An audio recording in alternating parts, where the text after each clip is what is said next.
Coming up on today's episode of the AMA Drone Report, Princeton student sets world record for drone ascent, recreational knowledge and safety test update, and it's man versus AI in drone racing showdown.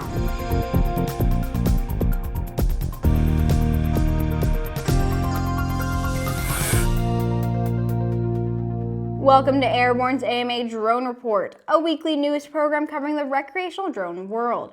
In partnership with the Academy of Model Aeronautics, one of the oldest and most respected aviation organizations in the world, with more than 200,000 members and 2,400 clubs across the country. I'm Sophie Herlock.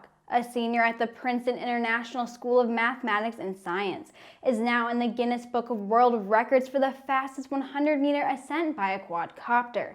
Zechen set the record back on October 25th, when his drone climbed to 100 meters in just 2.732 seconds.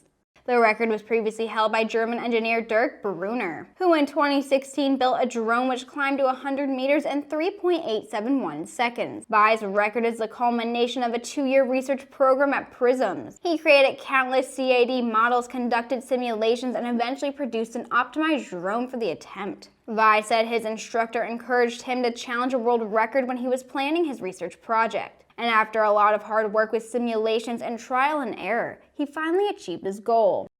And now let's take a quick look at interesting news making rounds of the small UAS and hobby drone communities. It's time for today's Drone Minute.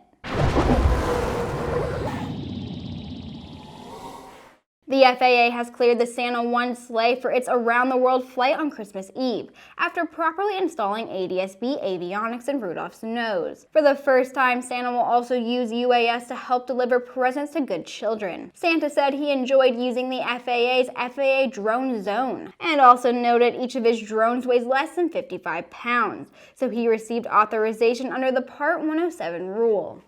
There are some new additions to the National Model Aviation Museum. In 2003, Griffin Aerospace's MQM-170A Outlaw was selected to be the next remotely piloted vehicle target for the U.S. Army. This aircraft replaced Continental RPV's 1/5 scale Su-25 Frogfoot and Mi-24 Hind-D helicopter as the primary training system aid for the Stinger manned portable air defense missile system, while also offering the capability to be a UAS trainer or reconnaissance aircraft.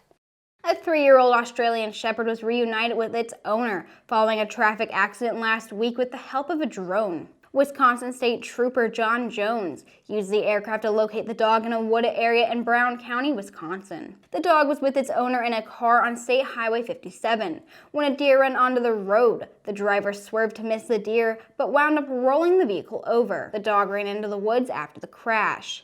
On January 13th, the FAA will launch improvements to the way it tests all applicants for an FAA Airman Certificate. This applies to all certified pilots of manned and unmanned aircraft. One of the most important changes is the requirement applicants obtain an FAA tracking number by creating an integrated Airman Certification and Rating application profile prior to registering for a knowledge test. We'll be right back with the rest of the news.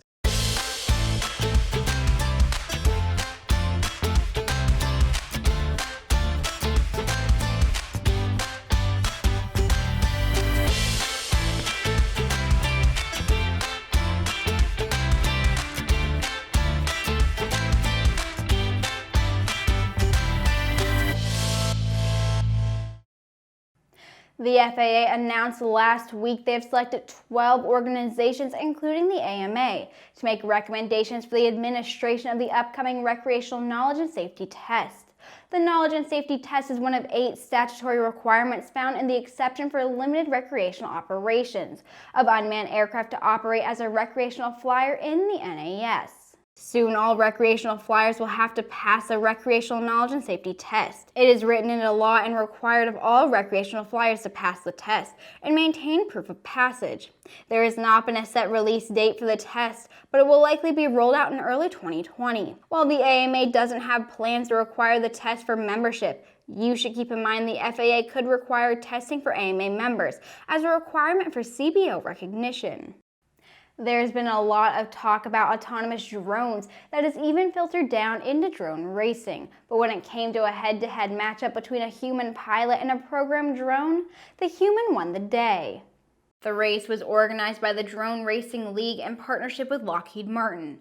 DRL wanted to be the first to pit its new AI racing drones against a human competitor. The drone pilot was Gabriel Kocher from Switzerland, and the AI team was MAVLab, which had won Lockheed Martin's $1 million prize for being the fastest AI-controlled drone around the race course. Kocher won the race wearing a set of FPV goggles and flying a standard DRL racing drone around the track in just 6 seconds, while the AI drone took 12 seconds. It's not known if Kocher won anything other than bragging rights, but for now at least it appears that the human brain is still superior to AI. And that's it for this week's episode of the AMA Drone Report. Thanks for watching. Please subscribe and check us out on Twitter and on Facebook. For more information on the exciting hobby drone world, head over to modelaircraft.org. I'll see you tomorrow.